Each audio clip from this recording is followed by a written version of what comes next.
Hey you guys, I prayed before doing this.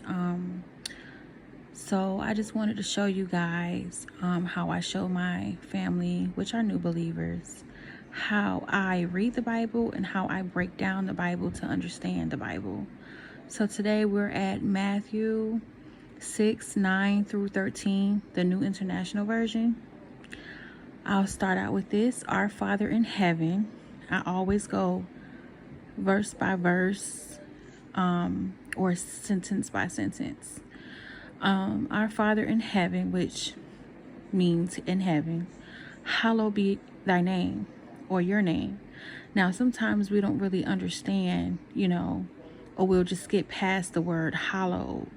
So, what I do to know exactly what hallowed be your name means, I click on the word. You all have this on your phone, and I'll look it up. So hallowed means either holy or made holy. So now we know every time we read that first two parts right there, our Father in heaven, hallowed be thy name. You're saying holy be your name, which is respect, and we're giving God reference and his respect. So when you're coming into this prayer, this then is how you should pray.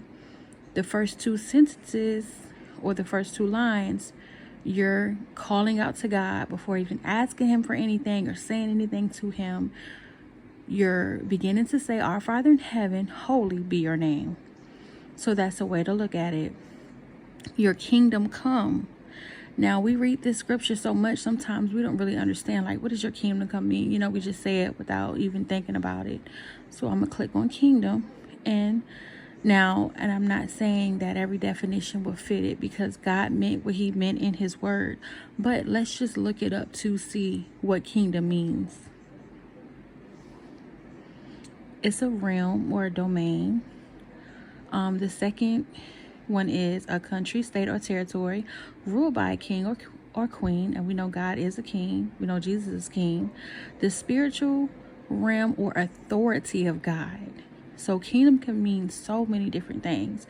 Domain, realm, a country, state, or territory ruled by a king or a queen, or the spiritual reign or authority of God. So your kingdom come, your realm, I think that would fit it. Your will be done. What is will? Will is a verb. Have a tendency to, or expressing the future tense, expressing inevitable events. Your kingdom come, your realm come, your will be done. Something that's going to happen in the future, on earth as it is in heaven. Give us today our daily bread. Now, does that mean food? Could mean. Let's look it up what bread means. Food made of flour, water, and yeast mixed together. Or money. Give us today our daily bread. So it can mean both food and money. And forgive us of our debts. Now, spiritually, what does debts mean?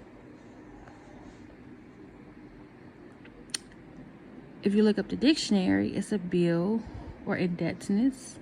Another word is a sum of money that is owed or due.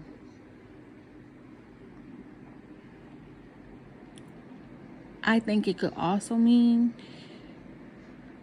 the depths of